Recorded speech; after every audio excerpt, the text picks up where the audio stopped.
Yo, what's up, guys? It's Noah here, breaking down the NBA slate on Draftkings and Yahoo for Tuesday, August the 4th. We're going to take a look at Tuesday's slate. This is definitely a very interesting slate, especially when we take a look at this first game that we'll talk about in a second, this Brooklyn and Milwaukee game. Brooklyn is pretty much throwing in the towel for this game, and I'm sure they're probably going to do this, till these regular season games are up, till these seeding games are over with. They're resting Karis LeVert, Joe Harris, and Jarrett Allen. All three of those guys are going to be out for Brooklyn. And, Brooklyn's already missing their top guys, Kyrie, Dinwiddie, DeAndre Jordan, Taurean Prince. Brooklyn is going to be a team that's very interesting to talk about today with some of these pricings. What can we expect from this team? Obviously going to break this down, go position by position like I always do. Just kind of give you a quick overview of the slate, what I'm liking at each position. Going to spend a lot of time on that Brooklyn situation, but I do want to talk about, each position as we go through. Just before we do get started, guys, as always, would appreciate it if you would hit that like button down below.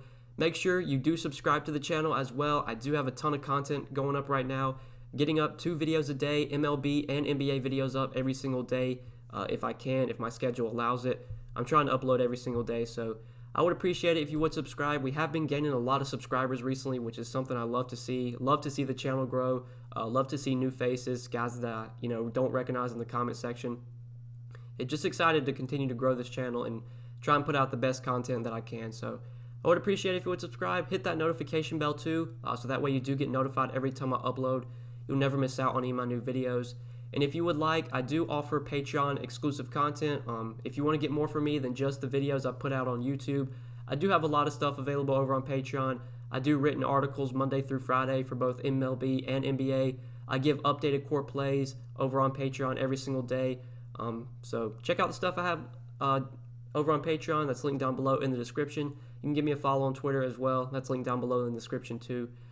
But yeah, let's go ahead and take a look at point guard for today. We will start off at the top of this position. So James Harden, most expensive point guard and most expensive player overall on the slate at $11,300. I love James Harden today. He's easily one of my favorite plays on the slate. I love this matchup against Portland and just this game in general. The late night hammer between the Rockets and Blazers is going to be a game that I look to get a lot of exposure to. I expect this game to probably have one of the highest totals on the slate. Right now, I don't think we have a total yet for this game. If I had to guess, though, I think it's probably going to come in like around 240, maybe even higher. Should have a pretty close spread here as well. I expect a competitive game. Love this spot for James Harden at 11-3. I know he's expensive, but I think I'm just going to be trying to jam him in today. I think there's massive upside for James Harden in this spot. He's getting the minutes right now. They're running him into the ground. 2 games in the bubble. He's played 43 and 34 minutes. They ran him into the ground during the regular season, and it seems like D'Antoni's going to continue to do that here during these seeding games. The Rockets, they do need to win games to, get a better seed spot in the playoffs. I'm not sure what seed they are right now. I think they're maybe the 3 seed or the 4 seed. I'm honestly not sure. But, they want to keep winning those games. They don't want to fall to like the 5 or 6 seed and maybe have to play a really good team in the first round.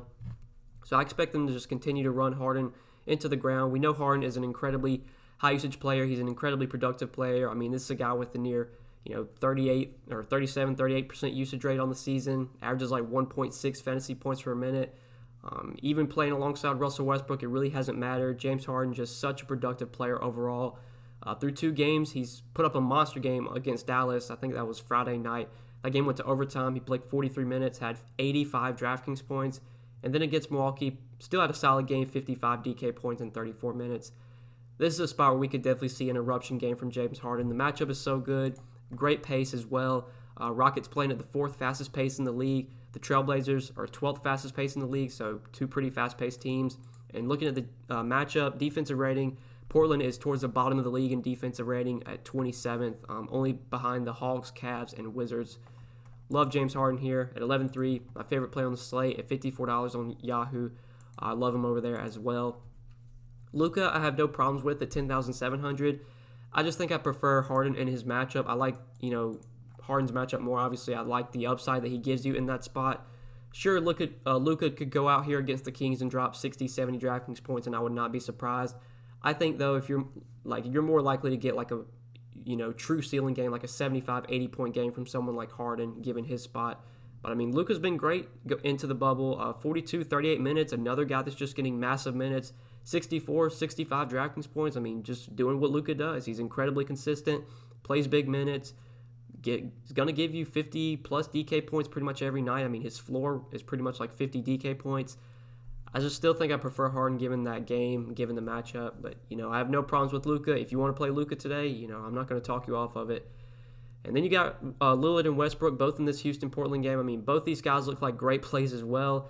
Like, there's just so much to like in this game. I really, I think there's viable plays from both sides. There's like 4 or 5 viable plays from both sides of this game. I think, honestly, the whole Portland starting lineup is in play. The whole Houston starting lineup's in play.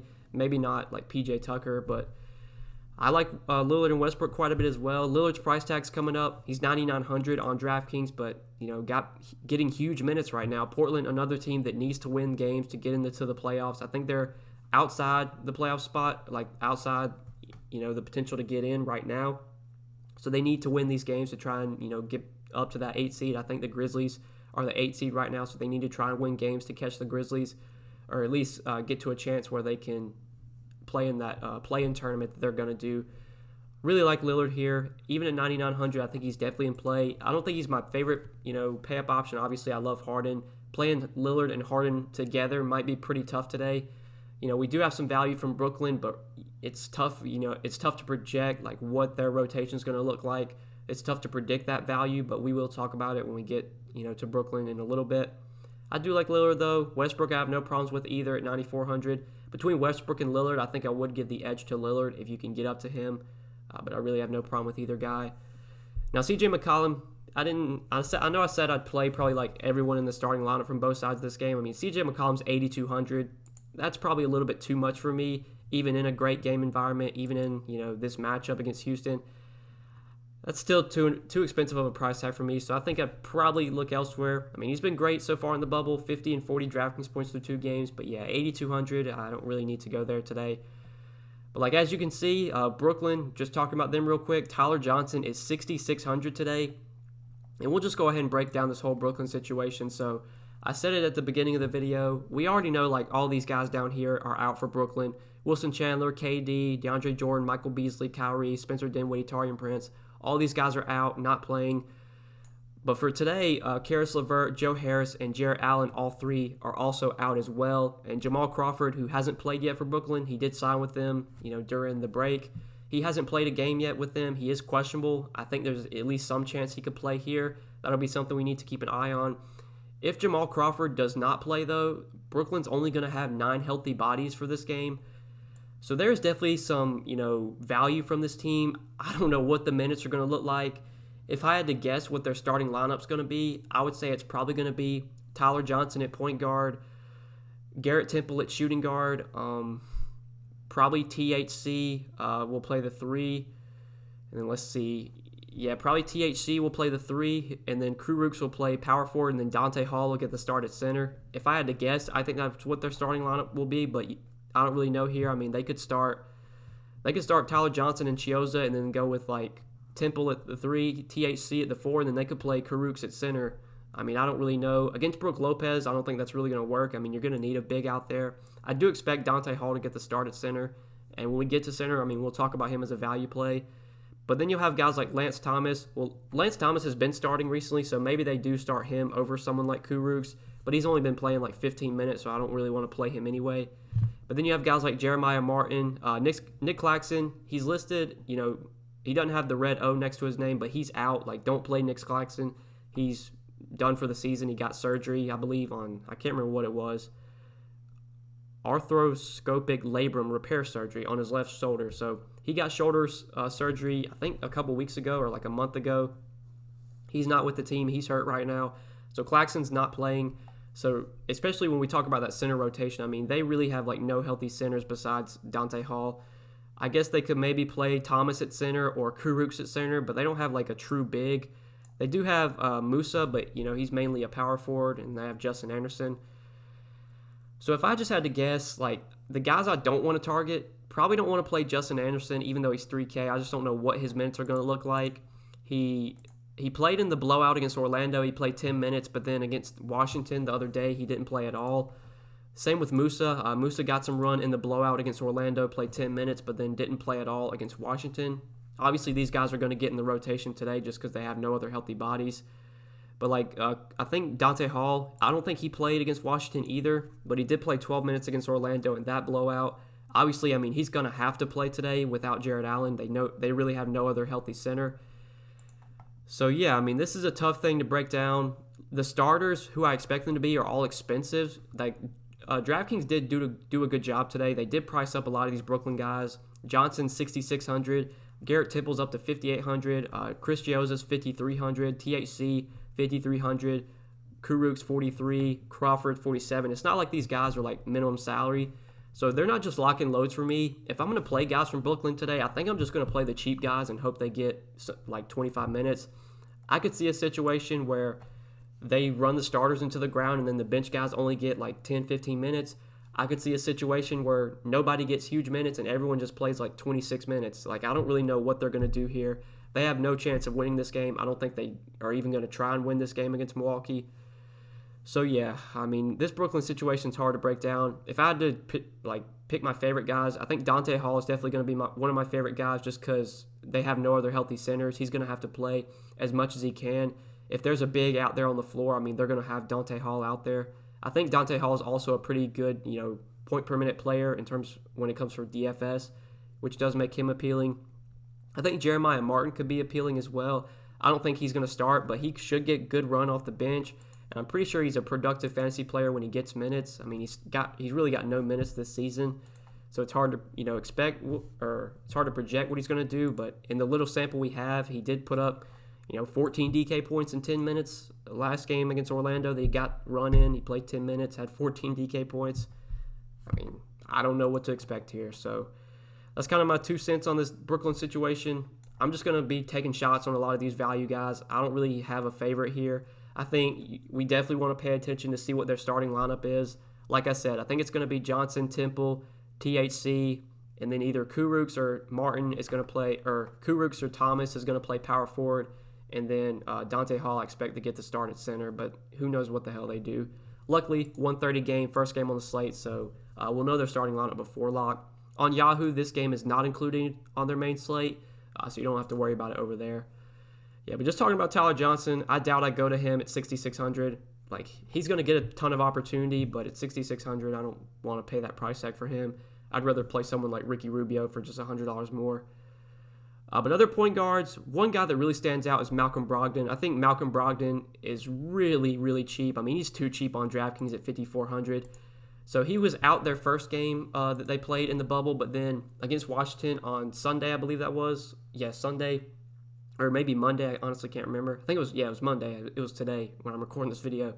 He played 35 minutes, was not limited at all. They said they were going to monitor his minutes, but obviously they didn't monitor his minutes. They just let him go out there and play. He looked great in those 35 minutes, had 20 points, 7 rebounds, 6 assists, 41 DraftKings points. He was like 6,100 or something. I can't remember what his price was on Monday. It dropped. He's down to 5,400 here. I know it's a tougher matchup against Orlando, but Malcolm Brogdon for 5,400, when he's healthy and playing, 34, 35, 36 minutes, he's not a $5,400 player. I mean, this is a guy that should probably be like 7K. So Malcolm Brogdon is easily a top play for me on DraftKings at 5,400. Looking at Yahoo's pricing, I mean, he's $26 over there. I still like him on Yahoo. I just don't think he's as good of a play as he is on DK when you compare the two prices. But then other guys we could go to. So Aaron Holiday is someone I like a lot for value. Even with Malcolm Brogdon back, Aaron Holiday still started for the Pacers, mainly because Victor Oladipo was out. We don't know yet if Oladipo is going to play today. I assume he's going to be out again, especially because it's a back-to-back. And assuming Oladipo is out again and Holiday gets the start, I like him quite a bit. He's only $14 on Yahoo. I like him the most over there. On DraftKings, if you want to play him at 5,100, I have no problems with that. He started the last 2 games, he's played 34 and 36 minutes, been pretty productive, 37 and 26 DraftKings points. He is more productive when he starts at point guard, and whenever Brogdon's out, he's going to be more productive. But the minutes are there right now with no Oladipo. He's been almost close to he's been like a 0.9 fantasy point per minute player, close to a fantasy point per minute player, just the last 2 games. At 5,100 and $14 on Yahoo, even in a tough spot against Orlando, I do like Malcolm Brogdon quite a bit. I think this Pacers team in general, it was a team I liked a lot on Monday. I'm going to be going right back to him today. Brogdon looks too cheap. A Holiday I like if Oladipo's out again. We're going to talk about Myles Turner. I like him again. TJ Warren is just going nuclear right now. He's playing at an incredibly high level. So we'll talk about him as well when we get to small forward. But just hitting on Holiday, if Oladipo's out again, which I think will be the case, I do like Aaron Holiday as a value. But then other point guard values under 5K.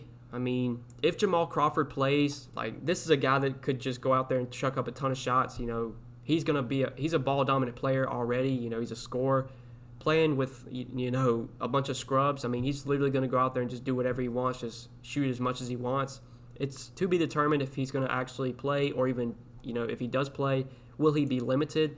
Pretty sure the reasons he's been missing these games is because of conditioning. Like, I guess he's not into game shape yet, which is somewhat of a concern, especially, you know, for an older guy like Jamal Crawford. But if he plays and he's not limited, I mean, Jamal Crawford at 4,700, I'm actually going to have a lot of interest in. I think he's going to get a lot of usage playing with a bunch of scrubs, and he's a scorer, so I would have interest in him. But I think that's probably it for point guard value plays for cheap options. I mean, you got the guys from Brooklyn, like Jeremiah Martin, you could take a shot on. If he starts, he would obviously be a really good play, but I don't think that's going to be the case. He should come off the bench, though, and probably get about 20, 22 minutes, maybe more. 3,700, if you want to take a shot on him, I have no problems with that. But yeah, let's go ahead and hit on shooting guard now. So at the top here, I mean, Booker for 8,400, I'm not the biggest fan of today. I think there's other ways I'd rather go. Talked about McCollum. I like the matchup a lot for McCollum, but I think he is a bit overpriced on DraftKings at 8,200. One guy, though, that I think is really underpriced on DraftKings is Jimmy Butler. Jimmy Butler is only 7,200 on DK. I think that is a big misprice. I mean, this is a guy that averages, you know, on the season 1.2 fantasy points per minute. He's the highest usage player on this Heat team. Him and Bam Adebayo, those are the two guys that really run the show. So far through 2 games in the bubble, I mean, Jimmy Butler's been pretty productive, been very consistent, 38 and 43 DraftKings points. He's played 30 and 33 minutes. The game against Denver, they won that game by 20 points, so I think that's one of the reasons, you know, you only saw him play 30 minutes. Against the Raptors, a close game, he did play 33 minutes there. This game against Boston should be close, so I think we should expect probably 32 to 34 minutes from Jimmy Butler, potentially more. It's not a good spot. I mean, Boston's a good defensive team. They play at a pretty slow pace. But Jimmy Butler's just too cheap, man. I mean, this is a guy that should always be close to 8K, if not more than that. We're getting a pretty big discount on him today. I know the matchup's tough, but he has had some success against Boston this season. Through 2 games against them, he has averaged 45 DraftKings points. I mean, this just feels like a spot where Jimmy Butler kind of steps up. You know, these big-time games against these big-time opponents, those seem to be the games that Jimmy Butler always plays well in. At 7,200, I like him a lot on DraftKings. I think he's too cheap today. I think he's like $1,000 too cheap. He really stands out in that 7K range. I do like him over guys like, you know, for $1,000 less, I'd rather play him over McCollum. I'd rather play him over someone like Jaylen Brown for only 400 more. I'd rather play him over Johnson for 600 more. You know, pretty much, you know, everything can be said, like Smart, Hardaway. Jimmy Butler's the guy that I like in that price range, just compared to everyone else. Oladipo, though, an injury we're going to need to watch today. He's questionable. If he plays, I probably won't have any interest in him because I'm sure he's going to be limited. But if he's out, if he's out again, that affects a guy like Aaron Holiday, who I would like as a value. I mean, Garrett Temple should get some opportunity, more usage than normal with all the guys out for Brooklyn, but it's Garrett Temple, not a guy that I usually like to roster, especially when he's 5,800. I did pull up Brooklyn's usage this season, so we don't have much of a sample size, but I took off all of DeAndre Jordan, Kyrie, Dinwiddie, LeVert, Prince, Allen, took all those guys off the floor, and this is the kind of numbers we have. So Kurucs, he's played 77 minutes with those guys off the floor. He's averaged over a fantasy point per minute. Just looking at, you know, at least a decent sample size. I mean, Dante Hall's only played 12 minutes, but he's averaged 1.1 fantasy points per minute. Jeremiah Martin's played 23 minutes. He's averaged a fantasy point per minute, 23.8% usage rate. I mean, Garrett Temple's averaged a fantasy point per minute in 38 minutes. Chris Chioza's averaged a fantasy point per minute as well, 39 minutes played. THC's played 70 minutes with all those guys off the floor, 23% usage rate, averaged about a fantasy point per minute. Musa as well. So, like, all these guys are, I mean, I know it's a small sample size, but all these guys are, like, fantasy point per minute players or better when all of Jordan, Irving, Dinwiddie, LeVert, Prince, Allen, when all those guys are off the floor. So the opportunity is going to be there for these guys. It's just, you know, who's going to play the minutes? I think that's the big question. I'll ultimately make that decision when I see a starting lineup, because a starting lineup will make me confident who gets the minutes. I do assume that Garrett Temple's going to start, but I don't think that's not going to make me want to play him when he's 5,800. If he was like, 3,800, that'd be a different story. But yeah, other shooting guard plays, Aaron Holiday we talked about if Oladipo's out again. I don't think Malcolm Brogdon's shooting guard eligible, but obviously you could play Harden here. Jamal Crawford, if he plays and he's not limited at 4,700, I do have a good amount of interest in him. Justin Holiday has been starting recently, been playing big minutes, but he's a very low usage player, not a very productive player when he's on the floor, so I don't have a ton of interest in him, even though he's getting big minutes right now. I think that's probably it for shooting guard. I think we covered everything here. I think you have some Brooklyn guys here you could play. No, there's no Brooklyn guys, cheap guys that are shooting guard eligible. So let's go ahead and move on to small forward. So looking at small forward, talking about like Kawhi and PG, you got these two guys at the top. $1,000 difference between the two. Kawhi 9,100, PG 8,100. So just so far through 2 games, PG's been the better fantasy player. Kawhi's he's played 33 and 27 minutes through their 2 games in the bubble, 45 and 42 Draftkings points. One of the reasons he only played 27 minutes against the Pelicans was due to blowout. They won that game by 23 points. That's why his minutes were limited. But if we take a look at PG, he has played 34 and 26 minutes, been just as productive as Kawhi, 47 and 43 Draftkings points. It's hard to predict, which guy's going to have the big game between the two. Right now, they're playing at, about the same level in terms of production. On the season, though, Kawhi is the more productive player. He has more usage. His usage rate's higher than PG's is. So I think I do give the slight edge to Kawhi. There's $1,000 in savings, so, if you need the savings, I don't mind playing Paul George. But if I can get up to Kawhi, I think I would rather play Kawhi over PG today. I've been on PG, a lot to start the season or to start the bubble season or whatever you want to call it. I think this might be a day, though, where I hop off of PG and I get on Kawhi. Now, I don't think Kawhi is going to be like a priority for me. I'd rather play Harden, obviously. Honestly, given the savings, almost $2,000 in savings, I'd probably rather play Jimmy Butler. But choosing between those two guys, I do like Kawhi quite a bit. It's a little bit of a tongue twister. Now, TJ Warren is someone we need to talk about. So this dude's just been, on another world to start this bubble. He's played 2 games so far. No Oladipo the first game. Obviously, no Sabonis too. Sabonis not with the Pacers. He's out, for the rest of the season. Brogdon was out that first game, though. So TJ Warren's played 41 and 40 minutes, and he's put up 70 and 69 Draftkings points. I don't know if we can expect this to continue. The dude shot 69% from the field and 75% from 3 in their first game. And then on Monday against Washington, he shot 53% from the field and 16% from 3. Had a double-double, though, which is something we never expect from TJ Warren. He's just not that good of a rebounder. 34 points, 11 rebounds, 4 assists, 4 blocks, 3 steals. Obviously, you don't expect him to get, 15 fantasy points from steals and blocks just because, that's such a random, statistic to predict. Steals and blocks, you never know who's going to get those. It's just a random thing. The double-double, though, I think that is a little bit fluky. TJ Warren's just not a guy that's going to go out there and grab double-digit rebounds. His rebound chances are up, though. Without Sabonis is the best rebounder on this team. With him not on the floor, that's obviously helping Warren. I just don't know if we can expect him to grab double-digit boards again. Is he going to continue to take 20-plus shots a game, though? Honestly, he might. He might be the go-to scorer on this team. Even with Brogdon healthy last game, TJ Warren just took a ton of shots, took 26 shots. If Oladipo comes back, I guess that's a little bit of a downgrade to Warren. I still have some interest in him. At $8K on DraftKings, I don't know if I play him at that price. I didn't play him on Monday, and it burned me. He was still chalky. He was 25% owned on Monday's slate, which I thought was, really bad chalk, and he went out there and crushed.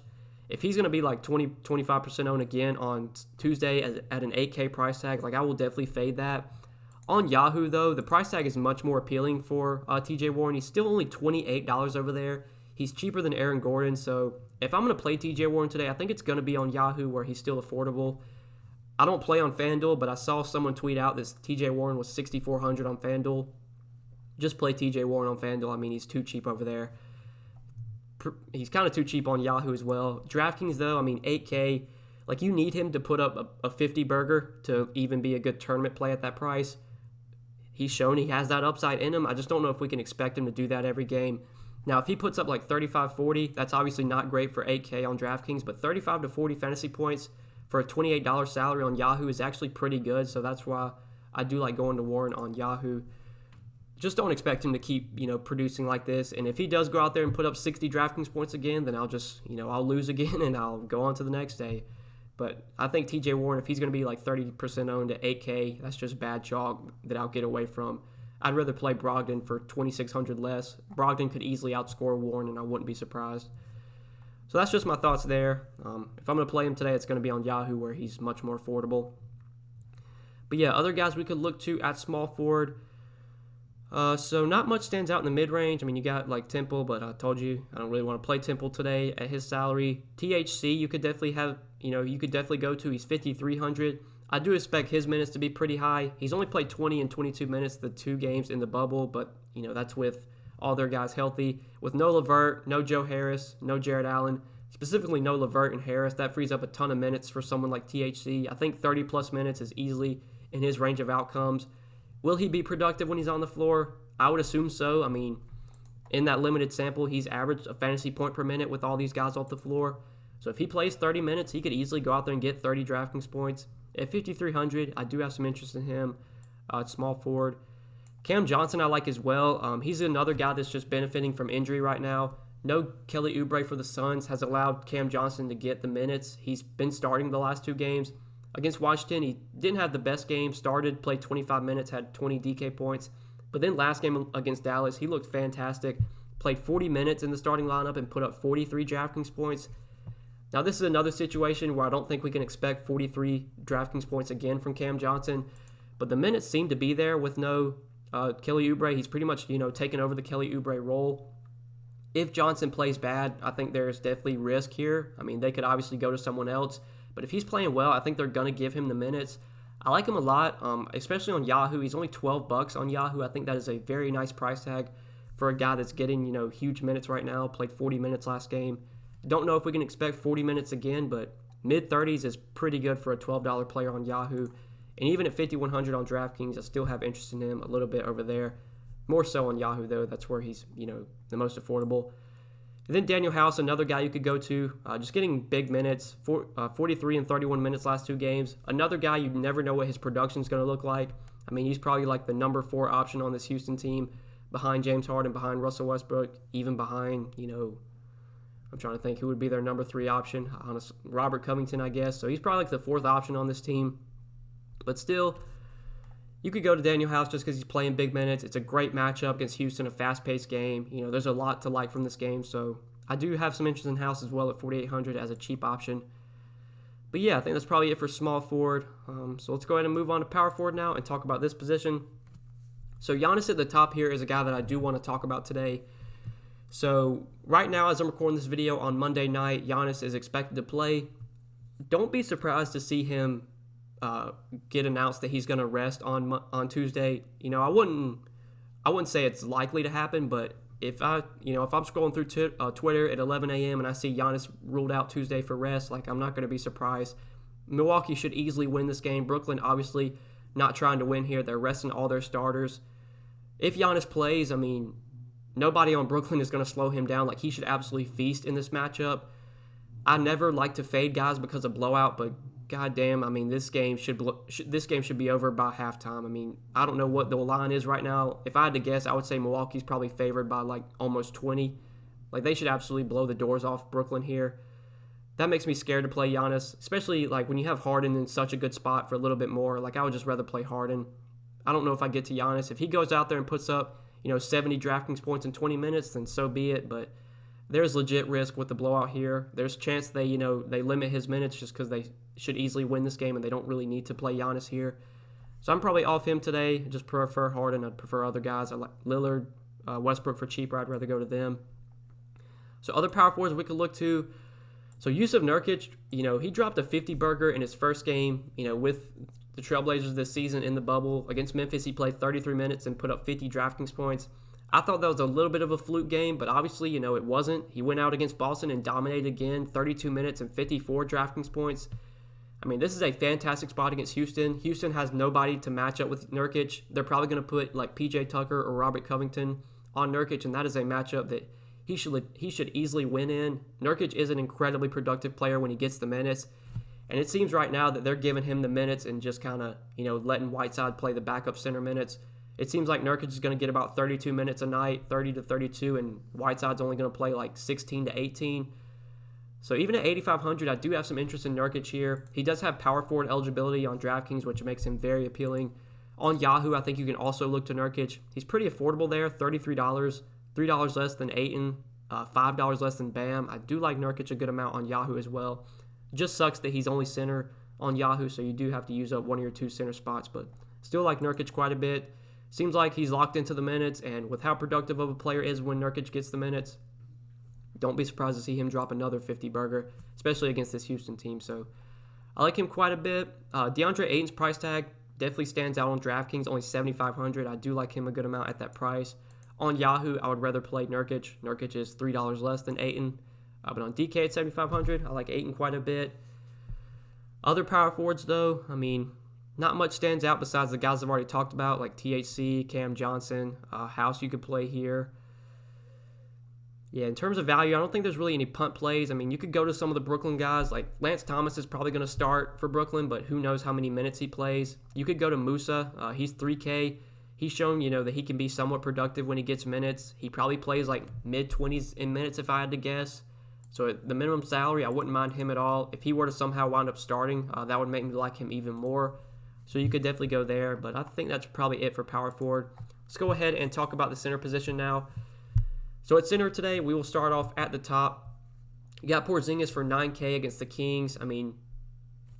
Porzingis, he's a fine play on this slate. I just don't know if he's a guy that I really try and jam in. I just rather would go to other plays like Westbrook, Lillard in that 9K range. For cheaper, you got guys like Jimmy Butler. I'd rather try and find the salary and get up to Harden. Honestly, for $500 less, I'd probably rather play Nurkic. So just don't think I get to Porzingis here. This 7K range, if I had to go to somebody here, it would probably be DeAndre Ayton. I do like DeAndre Ayton quite a bit at $7,500. But then looking in this mid-range, so Myles Turner is someone I've been playing a lot recently. I've played him the last two slates that he's been in, the Pacers have been on. Against Philly, he really struggled because of foul trouble. Only played 20 minutes. He fouled out in 20 minutes, just finished with 15 DK points. Looked much better on Monday against the Wizards. That was a really good matchup. Played 33 minutes and had 34 DraftKings points. Was pretty productive. Was just a rebound shy of a double-double, so could have had a little bit of a better game. $6,500 is kind of an expensive price for Myles Turner, but this is a guy that has legit 45, close to 50-point upside when you take Domantas Sabonis off the floor. We'll look at his numbers this season with Sabonis off just so you guys can see. I'll pull him up real quick.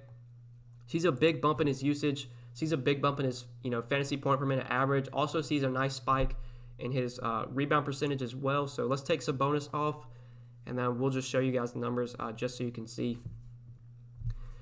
Once I get it to load, I guess I could have took Oladipo off too because Oladipo might be out, but we'll just look at it with Sabonis off. So Myles Turner's played 581 minutes this season with Domantas Sabonis off the floor. Has averaged 1.15 fantasy points per minute, has a 23.8% usage rate, has a 13.8% total rebound percentage, which is, I believe, third highest on the team, only behind TJ Leaf and Alzee Johnson, and both those guys probably won't even get minutes today. So I'm going to say that Myles Turner has the highest rebound rate on the team without, Sabonis on the floor. You look at the differential, it sees a huge spike in his numbers, 6% bump in usage rate, goes from averaging 0.85 fantasy points per minute to, or doing the math in my head, goes from averaging 0.95 fantasy points per minute to 1.15 or whatever. So sees a big bump in his fantasy production overall. At $6,500, the price tag's getting up there, but I think that is going to keep his ownership somewhat down, especially after he's somewhat disappointed on Monday. Didn't have the best game. He was pretty chalky on Monday in that great matchup against the Wizards. I did play him. I thought he was in a great spot. I think there's 40-plus point upside for Turner. I'm going to keep playing him as long as the price tag's somewhat reasonable. Now, once it gets to a point where he's too expensive, then I'll back off. But for now, at $6,500, I think that is a little bit too cheap. I do like Turner a lot on DraftKings, and if we look on Yahoo, I think he's still way too cheap on Yahoo as well. He's only $22 at center, same price as guys like Hassan Whiteside, only $2 more than Rashawn Holmes. Definitely give me Myles Turner over all those guys today. Really like him on both sides. Not the best spot here against Orlando, but Turner just gets so much more, potential. He gets more usage, he's just more productive when Sabonis is off the floor. There's definitely potential for him to drop 25 and 10. He could get a big double-double here. because the rebounding numbers are up and the usage is up, the opportunity is up when Sabonis is off the floor. But the last guy that I do want to talk about is center, a value play. So I mentioned it at the beginning of the video. With Jarrett Allen out right now, Nicholas Claxton, had surgery. He's not with the team. He's out. They really have no other big. DeAndre Jordan obviously opted out. He's not playing. They have no other big on their roster. I'm expecting Dante Hall to get the start at center and play as many minutes as he can handle. At 4,200, that makes me have a lot of interest in him today. Now, in terms of fantasy production, I don't really know much about Dante Hall. I think he played for the Pistons a little bit this season, 2 or 3 games, and then he went to Brooklyn. He did play in that game against Orlando. He got blowout run, played 12 minutes, and had 13 Draftkings points. I mean, if I had to guess, just looking, I don't want to be judgmental, but just looking at his picture, he looks like he's a tall dude, probably can score, probably can rebound. Seems like a guy that could get you a double-double, in 25 minutes if that's what he plays, and I think he probably gets that, if not more. At 4,200, he's one of the guys that really didn't get priced up enough, honestly, especially if he is going to be their starting center. Like we saw Johnson get up to 6,600, Temple 5,800. Dante Hall still at 4,200. I think that's a little bit of a misprice. If he starts, which I think he will, I like him a lot as a value option. The minutes should be there. Maybe they do something weird and they start Dante Hall, and then later in the game they just decide to run Kurucs at center. Maybe they do that, but I'm going to roll with Dante Hall here. I think they're going to need his size against Brook Lopez. Maybe they even need him to guard Giannis some because Giannis is so big, so tall. I like Dante Hall a lot as a value. He's one of the Brooklyn guys I do have pretty good amount of interest in today. One of the cheaper guys that I do like. And then obviously you could go to some of the other values like Musa. You could potentially play Kurucs as well for cheap. But if I just have to pick one, I'm probably just going to go with Dante Hall. I don't know how many Brooklyn guys I feel comfortable playing in one lineup. If it's, if you're playing just a bunch of cheap guys, I'd probably be comfortable playing 2 or 3. I don't want to play 5 Brooklyn guys today though. That just feels too risky because we honestly don't know what the minutes are going to look like. 2 to 3 is probably going to be the max for me. Dante Hall is one of my favorites. But yeah, guys, I think we covered everything for center. Talked about every position, broke down everything for this 6-game slate on DK and 5-gamer on Yahoo. I hope you guys did enjoy this video. I do appreciate you watching. If you did enjoy, hit that like button before we get out of here. Make sure you hit the subscribe button as well. Click that notification bell so that way you do get notified every time I upload. And if you haven't yet, you can check out my Patreon exclusive content that is linked down below in the description. I'll have an article posted for this NBA slate probably sometime around 11 or 12 o'clock Eastern time. I'll get it up about 2 to 3 hours before lock, and then I'll have some updated core plays posted about an hour or 2 before lock as well over on Patreon. Once we get a Brooklyn starting lineup, once we get some clarity there, I can definitely make more in-depth decisions on what I'm going to do in terms of who I'm going to play from Brooklyn. For now, I gave some of my early thoughts, but if you want more of my up-to-date and in-depth thoughts on this slate, you can check out the Patreon link down below and see all that I have to offer. Give me a follow on Twitter as well. That's linked down below in the description too. But I think that's it, guys. Good luck tonight. I really appreciate you watching. I hope you enjoyed the video, and we will see you in the next one. Peace.